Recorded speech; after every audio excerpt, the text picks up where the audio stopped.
En la actualidad, los vehículos eléctricos, las redes inteligentes de distribución de energía y las energías renovables, principalmente la energía fotovoltaica y la energía eólica, requieren de un elemento en común que son las baterías. Aquí presentamos este tema dividido en dos partes. La primera que hace énfasis en lo que son las baterías de litio y el segundo vídeo, la segunda parte, que hace énfasis en las baterías de hidrógeno. Comenzamos. El contenido incluye 4 elementos que se muestran en el slide. Podemos hablar de baterías, pilas y acumuladores, pero en términos generales todos son almacenadores de energía. Así, una pila está formada por dos polos de un electrolito, o sea, un ánodo, un cátodo, un electrolito, una cámara de aire y un contenedor, o sea, el empaque de lo que es la batería. Es importante recordar entonces que cuando hablamos de baterías y acumuladores, estamos hablando de dispositivos que contienen una o más pilas. La energía en una pila tiene un origen electroquímico, por tanto la electricidad se produce siguiendo los siguientes pasos.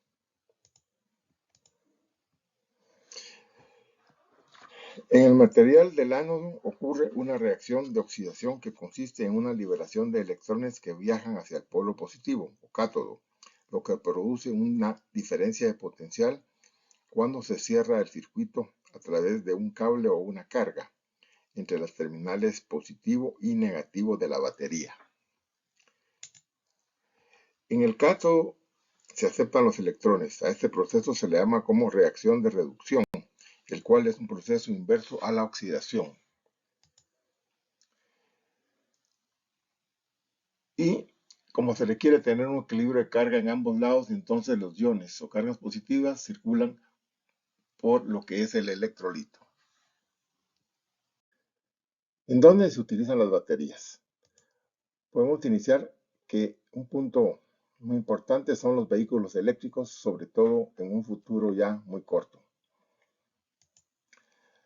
Pero también las baterías sustituyen a la energía suministrada por una red de distribución, por lo cual su uso es en cualquier equipo que requiera energía. También las baterías se utilizan para almacenar energía proveniente de una fuente, principalmente renovable. Y la batería como tal produce corriente directa, es decir, que sirve para alimentar cargas de corriente directa o corriente alterna por medio de un inversor. Y si la batería es recargable, su fuente de alimentación debe ser de corriente directa, a menos también de que se utilice un inversor. Como mencionamos, entonces, un inversor convierte la corriente directa en corriente alterna. Y algunas de sus características importantes son la potencia, la eficiencia, el voltaje de entrada, el voltaje de salida, si va a ser monofásico o trifásico, y la forma de onda cuadrática o senoidal. Esto es importante porque puede ser que la carga que te va a alimentar requiera una onda senoidal pura, por lo cual entonces se requiere modular la onda producida por el inversor. Es importante cuando se habla de baterías tener algunos conceptos básicos muy claros. El primero se refiere al ciclo de una batería, que es la acción de carga y descarga, y su vida útil va a establecerse en función del número de ciclos. Luego podemos hablar del tiempo de carga, que es el tiempo en el cual la batería adquiere su energía completamente. El tiempo de descarga, que se refiere al número de horas antes de descargarse completamente o llegar a un mínimo de carga dentro de la propia batería.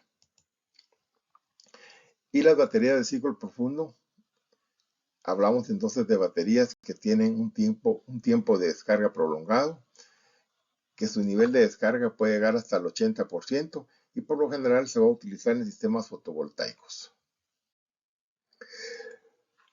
Podemos mencionar también que una pila primaria es aquella que al consumir su energía debe ser desechable, mientras que una batería secundaria es aquella que sí puede volver a recargarse.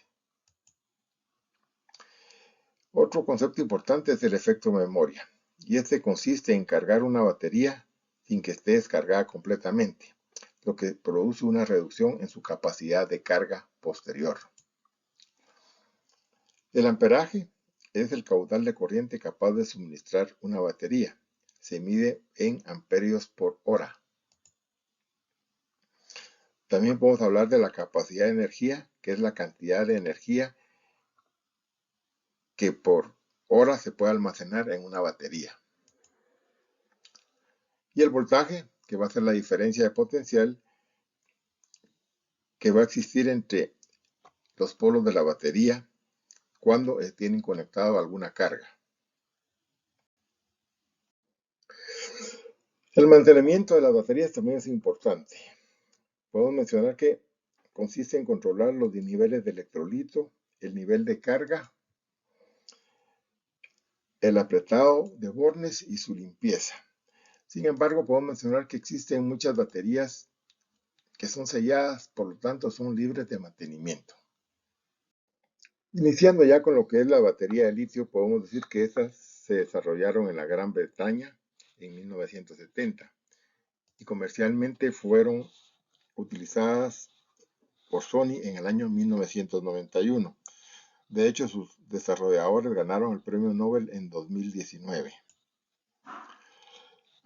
La batería de litio es la tecnología dominante, por tanto se emplea para muchas aplicaciones, tales como teléfonos, sensores, vehículos eléctricos, almacenamiento de energía en la red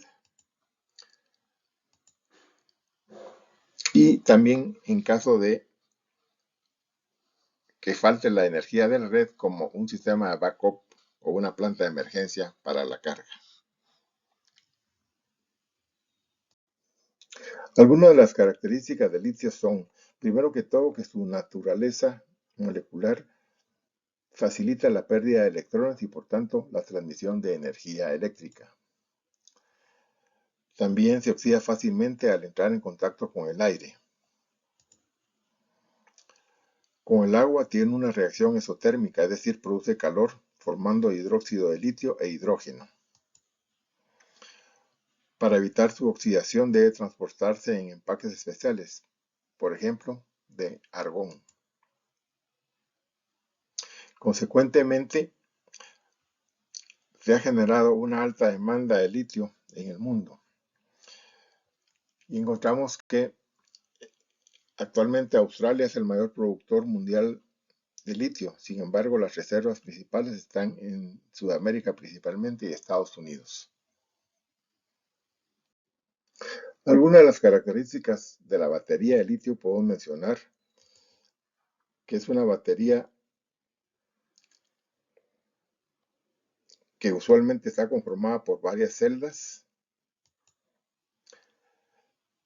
tiene una mayor durabilidad que muchas de otro tipo, es recargable y no tiene el efecto de memoria,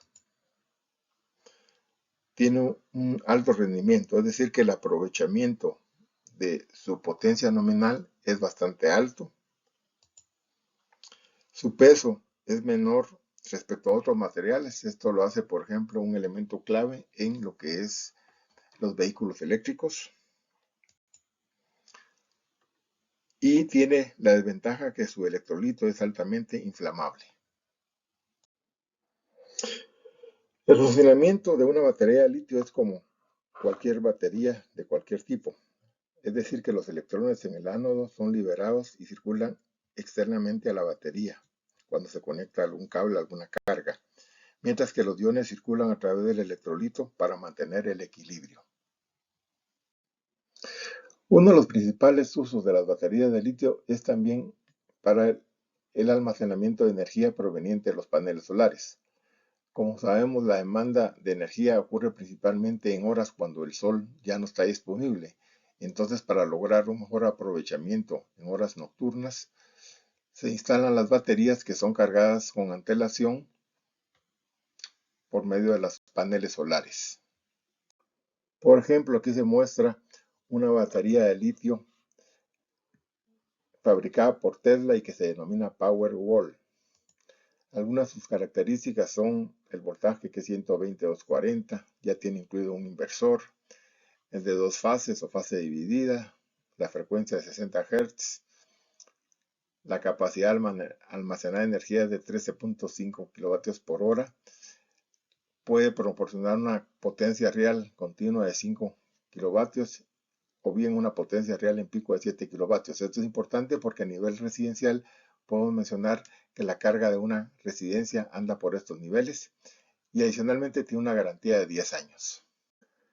Aquí se muestra cómo quedaría en una residencia la instalación de una batería de litio, en este caso Powerwall. La vemos que está cerca del tablero principal donde está el contador para poder cubrir la energía en caso de contingencia por parte de la distribuidora. Aquí se muestra lo que sería un diagrama unifilar de una instalación.